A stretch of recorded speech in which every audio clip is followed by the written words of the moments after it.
Hello and welcome back to another EDH deck tech idea. Today we are taking a look at Byrke, Long Ear of the Law. It is a 6 mana 4/4 with Vigilance, and when it enters you put a 1/1 counter on each up to 2 target creatures. But its most powerful triggered ability is the second one. Whenever a creature you control with a +1/+1 counter on it attacks, double the number of +1/+1 counters on it. Byrke is quite an expensive commander, but once it is and stays on the battlefield, you will overrun your opponents quite quickly. We are going to build this deck as a typical Celestia +1/+1 counter deck, so let's win the game with some of the following creatures. Hamza, Guardian of Arashin, a 6 mana 5/5 and it costs 1 less to cast for each creature you control with a +1/+1 counter on it. Furthermore, it also discounts all of your creature spells by 1 for each creature you control with a +1/+1 counter on it.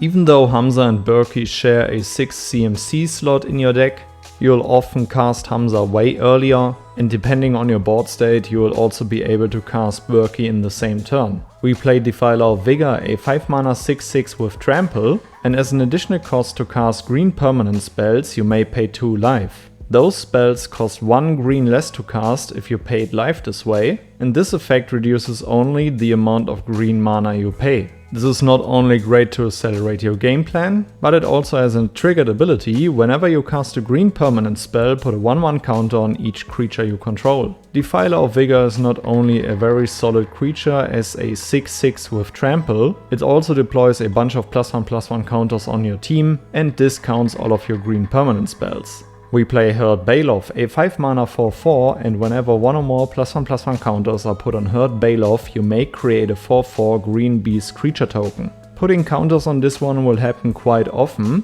and this ability isn't limited to triggering during once each turn, so depending on how you sequence it, you can create a board of green beast creature tokens within one turn really quickly. Let's give our whole board mass evasion. Champion of Lambhold, a 3 mana 1/1, and creatures with power less than Champion of Lambhold's power can't block creatures you control. Whenever another creature enters the battlefield under your control, put a 1/1 counter on Champion of Lambhold. And in addition to that we have a bunch of other effects that will put counters on it, so it will definitely grow out of range for your opponents really quickly, and then your opponents also won't be able to block anymore. Kelonian Hydra, a 5 mana 0/0 with Trample, and it enters with 4 +1/+1 counters on it. When it attacks, you double the number of +1/+1 counters on each creature you control. If you have Kelonian Hydra and Byrke on the battlefield, and also a few more other creatures, you can swing for the win within one turn, due to several doubling effects. For your early game you play Dusk Legion Duelist, a 2 mana 2/2 with Vigilance, and whenever one or more +1/+1 counters are put on Dusk Legion Duelist, draw a card, but this ability triggers only once each turn, which is fine for us because we will most likely put a +1/+1 counter on the Duelist every turn, so we will gain a lot of card advantage from it.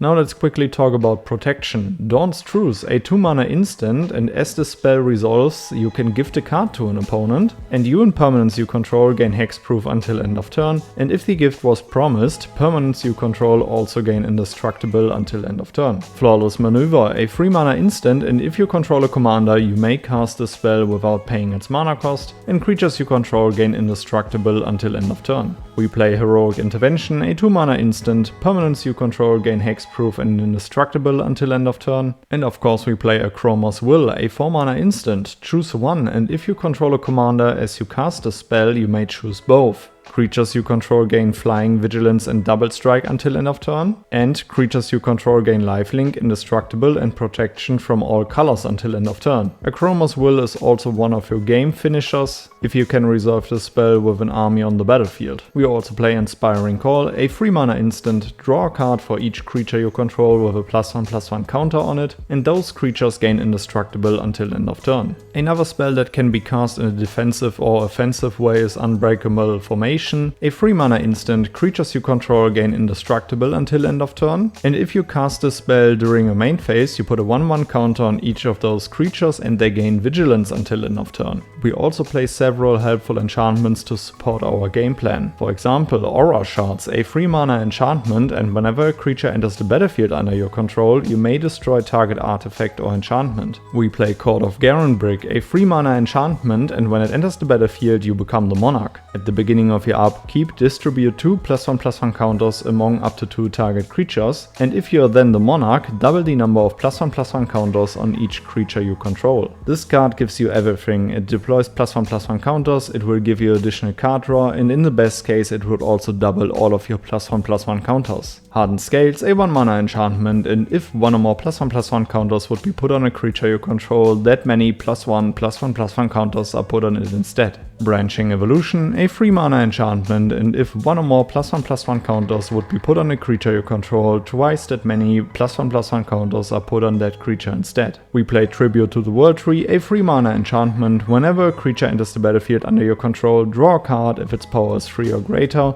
otherwise put 2 +1/+1 counters on it. And last but not least we play Garruk's Uprising, a 3 mana enchantment, and when it enters the battlefield, if you control a creature with power 4 or greater, draw a card, and creatures you control have trample, and furthermore, whenever a creature with power 4 or greater enters the battlefield under your control, draw a card. Let's play a few more creatures that anthem up our creatures that have +1/+1 counters on them. Envoy of the Ancestors, a 3 mana 2/3, it has Outlast, so for 1 white mana tapping it, we put a +1/+1 counter on it, and modified creatures we control have lifelink. Absent Falconer, a 3 mana 2/3 with Outlast, and each creature you control with a +1/+1 counter on it has flying. And when it comes to antheming up our modified creatures, we have to play Kodama of the West Tree, a 3 mana 3/3 with Reach, and modified creatures you control have trample. Furthermore, it has a really powerful triggered ability. Whenever a modified creature you control deals combat damage to a player, search the library for a basic land card, put it onto the battlefield tapped, and then shuffle. You want to win more? You get it. Zorak and Goreclaw, a 6 mana 6/5 with trample, other creatures you control have trample, and the most relevant thing, whenever another non-token creature enters the battlefield under your control, put a +1/+1 counter on it and it gains haste until end of turn. With this haste enabler you can surprise your opponents out of nowhere, and due to the fact that the creature not only gains haste but also a +1/+1 counter, there will be a certain chance that those counters will also be doubled due to Byrke, so you might be able to kick out a player within 1 turn. We also play Fangs of Calonia, a 2 mana sorcery, and you put a +1/+1 counter on target creature you control, and then you double the number of +1/+1 counters on each creature that had a +1/+1 counter put on it this way. You can also overload this card for 6 mana and do this effect for all of your creatures, which turns this one into a very dangerous overrun effect, but also due to you being able to cast this for only 2 mana and accelerating your game plan in the early game will give you a lot of flexibility, but of course we are looking for that final overload to go for the finishing blow. Alright guys, these were a few cards that I will play in Byrke, Long Ear of the Law. Let me know down in the comments below which cards you would add to the deck, which legendary creature I shall feature next, and then I would say, see you in the next one. Goodbye guys.